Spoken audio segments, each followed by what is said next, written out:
Hi friends, నేను మీ David sir. ఇప్పుడు మనము ఏం చదువుకోబోతున్నామంటే 1931 ఐఎన్సి కరాచీ సమావేశం అన్న దాని గురించి మనం చదువుకోబోతా ఉన్నాం. మరి ఎప్పుడు జరిగింది ఈ సమావేశము?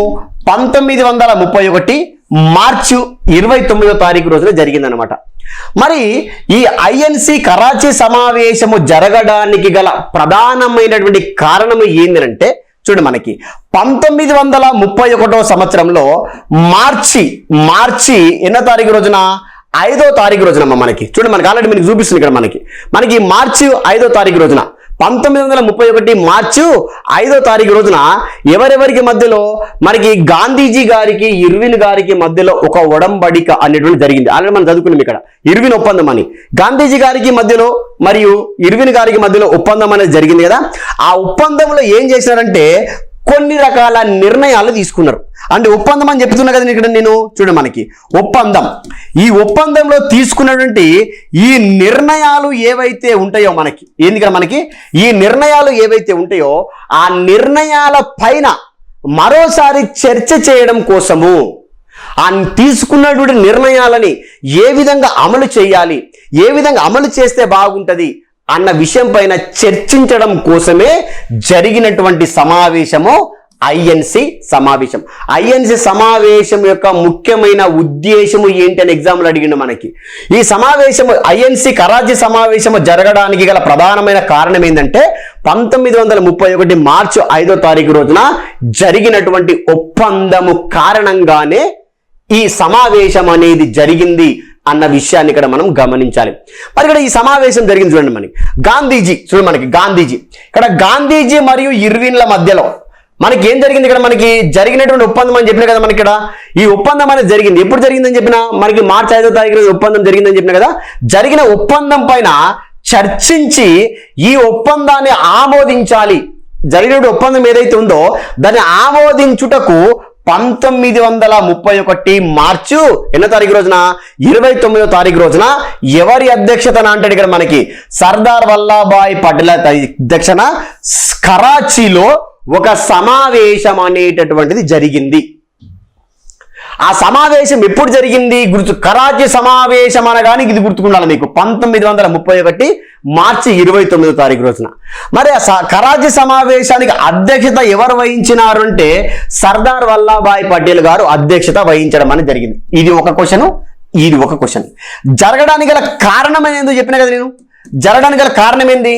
1931 మార్చి 5వ తారీఖు రోజున జరిగినటువంటి గాంధీజీ ఇర్విన్ల మధ్యలో జరిగినటువంటి ఒప్పందం. అది గుర్తుంచుకోవాలి, దాన్ని బేస్ చేసుకుని జరిగింది.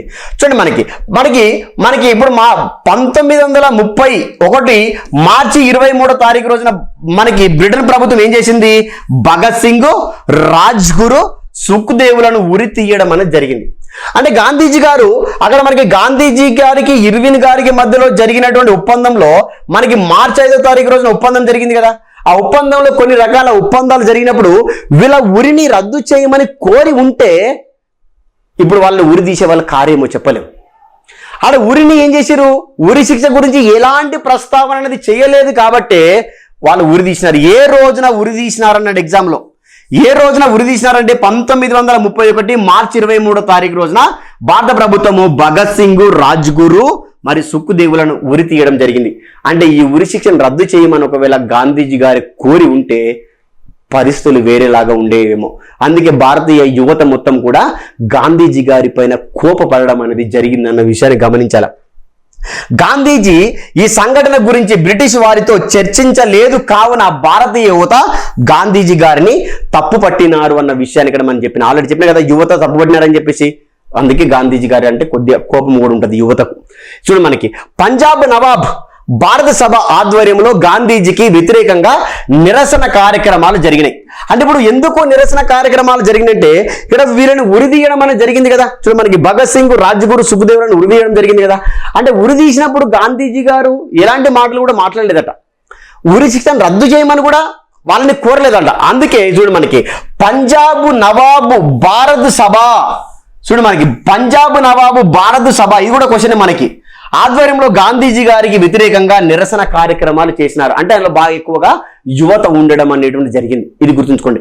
ఎవరు ఏ సభ ఆధ్వర్యంలో నిరసనలు తెలిపినారన్నాడు ఒకసారి ఎగ్జామ్లో మనకి. కాబట్టి ఈ పంజాబ్ నవాబ్ భారత సభ ఆధ్వర్యంలో నిరసనలు చేసినారు. మరి ఇక్కడ కరాచీ సమావేశంలో తీసుకున్నటువంటి నిర్ణయాలు ఏంటి? ఈ సమావేశం జరిగింది మనకి ఎప్పుడు జరిగింది అనుకున్నాం మనం? 1931 మార్చి 29వ తారీఖు రోజు జరిగింది కదా. ఈ మార్చి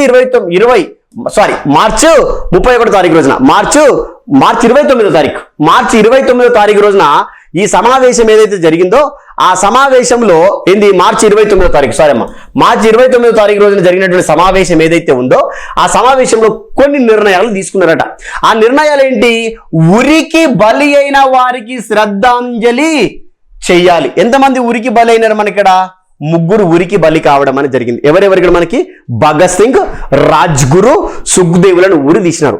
ఎవరినైతే ఉరి తీయడం అనేది జరిగిందో వాళ్ళందరికీ ఏం చేయాలంట? ఫస్ట్ శ్రద్ధాంజలి ఘటించాలి. చూడండి మనకి గాంధీజీకి ఇర్విన్లకు మధ్య జరిగినటువంటి ఒప్పందంలోని అంశాలను ఏం చేయాలి? ఖచ్చితంగా ఆమోదించాలి. దాని తర్వాత శాసనోల్లంఘన ఉద్యమం రద్దు చేయడం అనేది జరిగింది. శాసనోల్లంఘన ఉద్యమం అనేది పూర్తిగా రద్దు అయిపోయిందట. తర్వాత సామ్యవాదం అత్యున్నత లక్ష్యం అని ప్రకటన చేశారు. సామ్యవాదం అత్యున్నతమైనటువంటి లక్ష్యం అని ఏం చేశారు? ఇక్కడ మనకి ఈ సమావేశంలో నిర్ణయాలు తీసుకున్నారు. తర్వాత జవహర్లాల్ నెహ్రూ గారి జాతీయ ఆర్థిక విధాన తీర్మానం అనేది ఆమోదించినారు. ఇక్కడ మనకి ఈ రోజున మన భారతదేశంలో ఒక ఆర్థిక విధానం అనేటటువంటిది ఉందేనంటే ఆర్థిక విధానాన్ని మొట్టమొదటిసారిగా భారతదేశంలోకి రావడానికి భారతదేశంలోని పరిపాలన విధానంలో దాన్ని ప్రవేశపెట్టడానికి కారకుడు ఎవరంటే జవహర్లాల్ నెహ్రూ. అందుకే జవహర్లాల్ నెహ్రూ గారి యొక్క జాతీయ ఆర్థిక విధాన తీర్మానం ఏం చేయాలంట? ఆమోదించడం అనేది జరిగింది. ఏ తీర్మానంలో? మనకి కరాచీ సమావేశ తీర్మానంలో. చూడండి మనకి తర్వాత మనకి సర్దార్ వల్లభాయ్ పటేల్ తయారు చేసినటువంటి ప్రాథమిక హక్కుల తీర్మానం కూడా ఇక్కడనే ఆమోదించడం అనేది జరిగింది. అంటే కరాచీ సమావేశంలో ఏ తీర్మానం ఆమోదించినారు? జవహర్లాల్ నెహ్రూ గారి యొక్క ఆర్థిక విధాన తీర్మానము ఆమోదించినారు. ఇది 1 నంబర్ 1 ఆర్థిక తీర్మానము. రెండోది సర్దార్ వల్లభాయ్ పటేల్ గారు తయారు చేసినటువంటి ప్రాథమిక హక్కుల తీర్మానం ఏదైతే ఉందో దాన్ని కూడా ఆమోదించడం అనేది జరిగింది. అంటే దాని ఆధారంగానే ఇప్పుడు మన భారతదేశంలో ప్రస్తుతం ఉన్నాయి కదా మనకి ప్రాథమిక హక్కులు. భారత రాజ్యాంగంలో 3వ భాగంలో 12వ ఆర్టికల్ నుంచి 35వ ఆర్టికల్ వరకు ఉన్నటువంటి ఉన్నాయనంటే ఇవి ఈ సమావేశంలో తీసుకున్న నిర్ణయాల ఆధారంగానే వచ్చినాయి అన్న విషయాన్ని కూడా మనం ఇక్కడ గమనించాలమ్మా. ఇది దేనికి సంబంధించినటువంటి విషయం అంటే మనకి ఐఎన్సి కరాచీ సమావేశంలో తీసుకున్నటువంటి నిర్ణయాలు, దానికి సంబంధించినటువంటి ముఖ్యమైనటువంటి అంశాలు.